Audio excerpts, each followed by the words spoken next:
Ini adalah cerita temanku. Sebut saja Eko.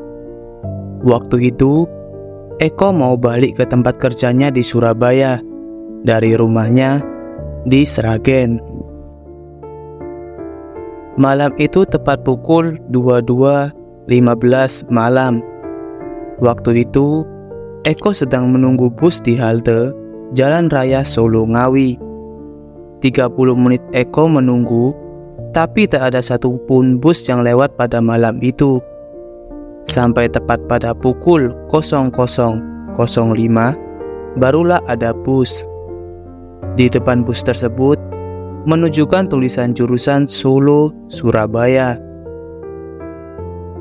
Seketika itu, Eko memberhentikan bus tersebut dan naik ke dalam. Eko melihat penumpang di dalam bus itu hanya ada 6 orang dengan pakaian yang serba putih. Sebagai pemuda yang suka bercanda, Eko lantas iseng bertanya kepada salah satu penumpang yang kebetulan duduk di depannya. "Maaf Pak, ini bus rombongan haji ya Pak?" Tanya Eko sambil basa-basi dengan tujuan untuk berakrab ria dengan penumpang tersebut.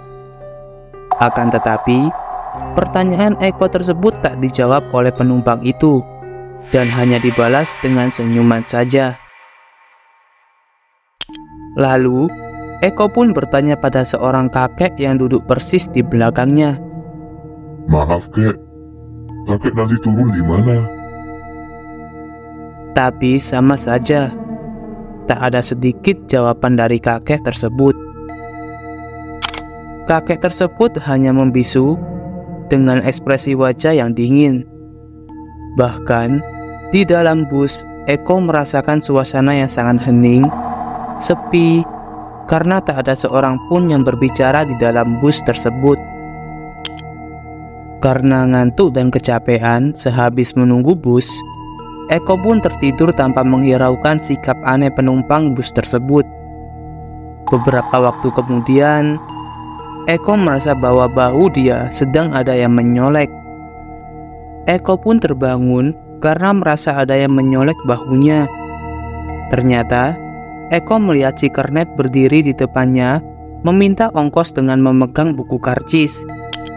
Sama seperti penumpang lainnya, si kernet pun tak mau bicara.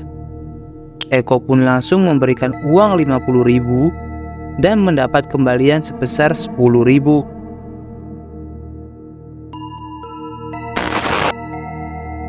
Eko yang tadinya bersifat acuh akan sikap para penumpang di bus tersebut, mulai heran dan sedikit takut dengan sikap kernet dan para penumpang bus yang hanya diam dengan wajah yang sedingin es.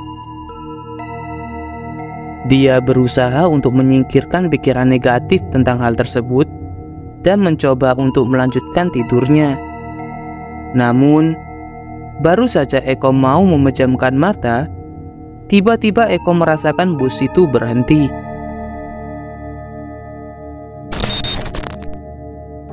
Ternyata, bus berhenti di Terminal Madiun.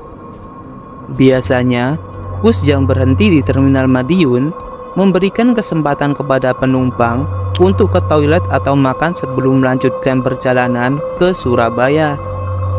Turunlah Eko dari bus tersebut dan menuju ke toilet di terminal untuk buang air kecil dan sedikit membasuh muka di wajahnya agar menghilangkan rasa kantuk yang ada dalam dirinya.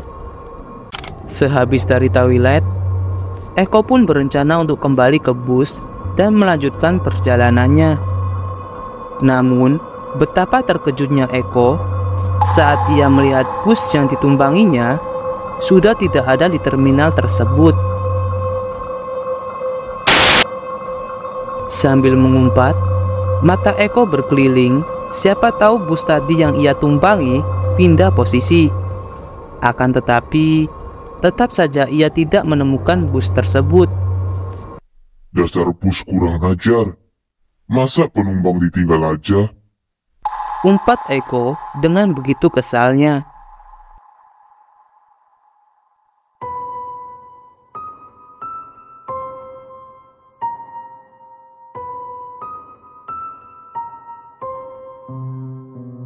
Setelah itu, Eko pun berjalan di sekitar terminal untuk mencari petugas terminal yang bertugas di malam itu, dengan maksud untuk menanyakan bus tadi, apakah bus tadi sudah berangkat ninggalin dia.